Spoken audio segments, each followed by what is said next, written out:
Have you ever felt like someone knew your routine better than you did? Like they had memorized the exact pattern of your life and were waiting for the moment when you'd finally realize you weren't alone? That's what happened to me. And by the time I figured it out, it was almost too late. My name is Sarah, and I'm a distance runner. Not professional or anything like that.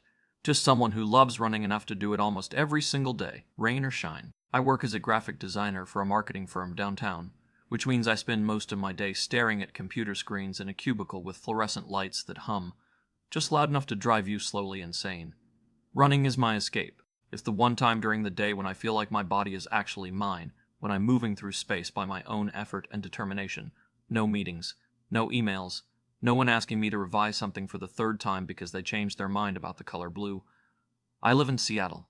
I've lived here for about 6 years now, and I love it.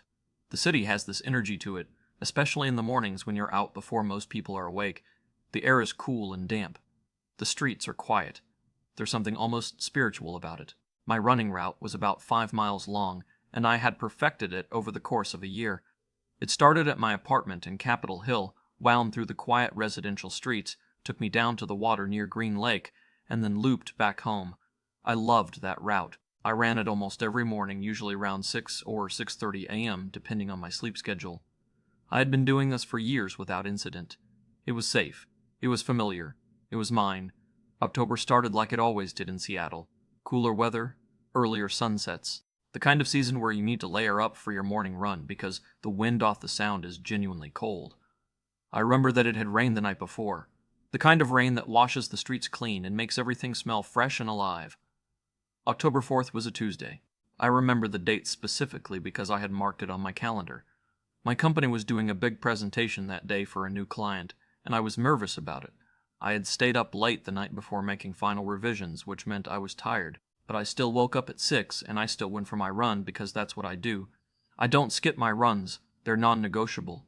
The run started normally. I stretched in my apartment for about 5 minutes, checked my Bluetooth headphones to make sure they were charged, locked my apartment door behind me, and headed out into the dark morning. It was still night, technically. The sun wouldn't come up for another hour, but the street lights were on, and there were already a few other people out. A couple getting into their car, someone walking their dog. An elderly man standing on his front porch with a cup of coffee, looking at the rain-washed street like he was meditating on something. It was the normal rhythm of the city waking up. I put my earbuds in and started my run. I had Spotify on shuffle. Some mix of pop music and indie rock that's designed to keep your pace consistent. My legs felt good. My lungs felt good. I was into that state where running isn't an effort anymore. It's just motion. It's just existing in your body and moving through the world. I got to my favorite part of the route, the section where you come down near Green Lake and you can see the water starting to reflect the light from the sky as the sun begins to rise. The lake was calm that morning, still, like glass. There were a few other runners out, and we did that thing that runners do where you acknowledge each other with a small nod as you pass. A shared understanding that we're all a little bit crazy for being out here at this hour, but in a good way. I finished my run. It took me about 45 minutes. I got back to my apartment around 6:45. I was sweating but felt energized. I took a shower. I made coffee. I got dressed for work. Everything was completely normal. I didn't think anything of that morning. It was just another run in a long series of identical runs. I didn't know yet that something had changed. I didn't know that someone had been watching me. It was about a week later when I first noticed something was off. I was on my usual route, same time of morning, same pace. I had just passed the section near Green Lake, and was heading back toward my apartment, running down a quiet street lined with older houses and mature trees. The street was almost empty. Maybe one or two other people out, but far enough away that I wasn't really aware of them. That's when I heard it. Footsteps behind me. Running footsteps. Matching my pace exactly. I didn't think anything of it at first. It's Seattle. There are tons of runners. But then I thought about it for a second, and I realized that the footsteps weren't just matching my pace. They were matching my pace perfectly. Every time I sped up slightly, the footsteps sped up. Every time I slowed down, they slowed down. It was like running with a shadow that just happened to be a person. I told myself it was coincidence. We were probably just running at the same speed, probably just a stranger on the same route as me, probably nothing. I didn't even turn around to look. But the footsteps stayed with me for the rest of my run. Even when I took a turn, they took the same turn.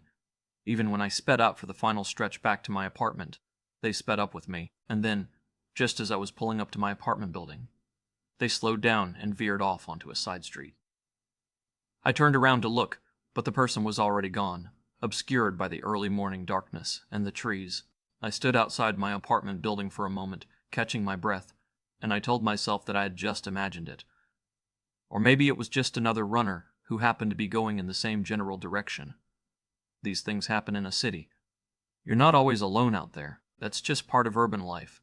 I didn't mention it to anyone. I didn't think about it much during the day. I went to work. I sat in my cubicle.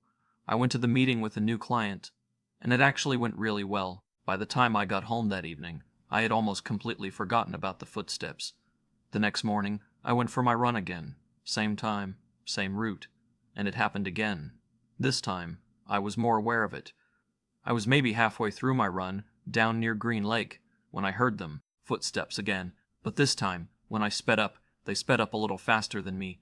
They pulled up next to me. I could see them in my peripheral vision. A person in dark clothes with a hood pulled up over their head.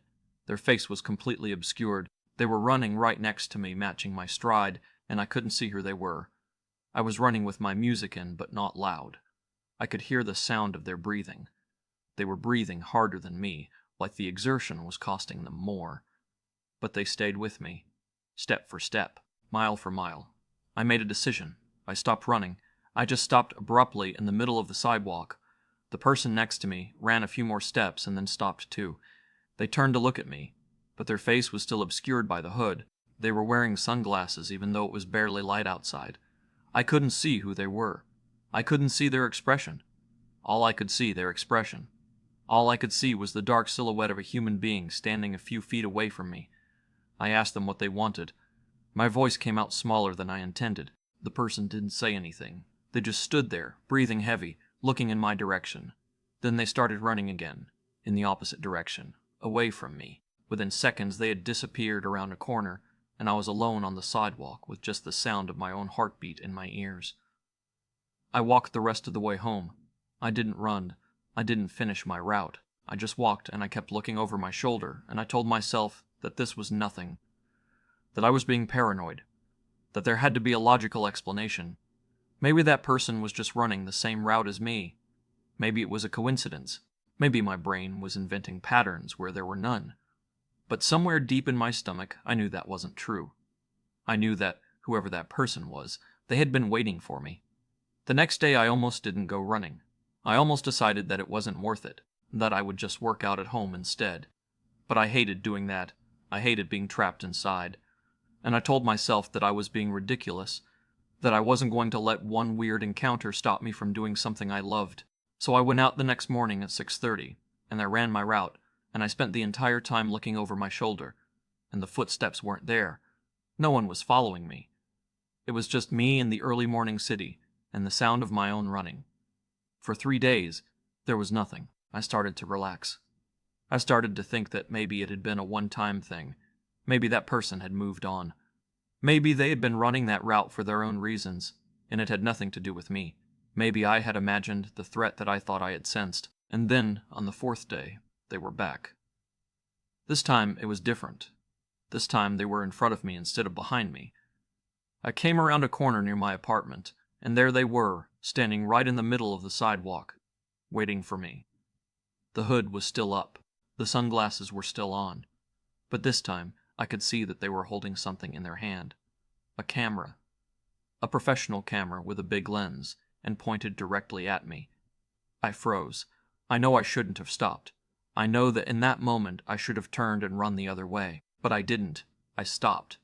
I stood there staring at this person who was photographing me, and they were taking shot after shot after shot. The camera was clicking rapidly, over and over, and I couldn't move. I was paralyzed by the sheer audacity of it, by the fact that this person was doing this so openly, so brazenly, like they didn't care if I knew. Then I heard a voice. A man's voice, distorted slightly by the distance and the morning quiet. Beautiful form, really beautiful form. And that's when my survival instinct finally kicked in. That's when my body remembered how to move. I turned and I ran, not my jogging pace, full sprint, all out, back toward my apartment, back toward civilization, back toward places where there were other people. I didn't look back. I didn't stop. I ran to my apartment building and I got inside and I locked the door behind me. My hands were shaking. My heart was pounding so hard I thought it might explode out of my chest. And I immediately called the police. I gave them a description of the person. Dark clothes, hung glasses, camera, male. That's all I could tell them. That's all I had seen. The police came to my apartment. They took a statement. They asked me questions about my route and my schedule, and whether I recognized this person, or if I had any idea who they might be. I didn't. I had never seen them before, or at least, I hadn't seen their face, but I had felt them. I had sensed them.